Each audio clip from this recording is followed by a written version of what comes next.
ঈদে মিলাদুন নবী এটা ইসলামের একটা বড় বিদআত। ইসলামের প্রথম 600 বছরে এই শব্দটা আপনারা পাবেন না।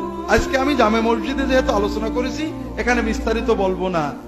রাসূলুল্লাহ সাল্লাল্লাহু আলাইহি ওয়াসাল্লাম থেকে সাহাবীগণ 600 বছর সিরাতুন নবী, সাহাবী তাবী, 4 ইমাম, আবু হানিফা, আমাদের আব্দুল কাদের জিলানী, কি বলে ইমাম গাজালি সহ সবাই, তারা কেউ মিলাদুন নবী পালন করেনি, সিরাতুন নবী পালন উদযাপন আলোচনা করেছেন সেটা সারা বছর এবং সারা বছর। এই জন্য রবিউল আউয়াল মাসে ঈদে মিলাদুন নবী পালন করাটা ইসলামে প্রবেশ করেছে রাসূলুল্লাহ সাল্লাল্লাহু আলাইহি ওয়াসাল্লামের ওফাতের 600 বছর পরে। তবে রাসূলুল্লাহ সাল্লাল্লাহু আলাইহি ওয়াসাল্লামের মিলাদ পালনের সুন্নত পদ্ধতি হলো মিলাদ দিন না বার, সোমবার প্রতি সপ্তাহে।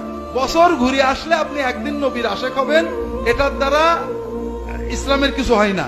এটা ইহুদি খ্রিস্টানদের সিস্টেম, আমরা নিছি।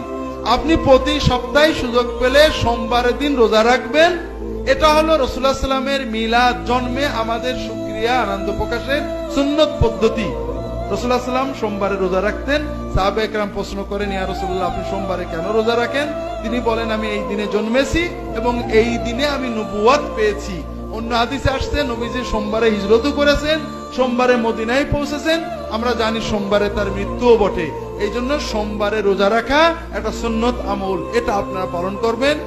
এটাতে অনেক বরকত ইনশাআল্লাহ নসিব হবে।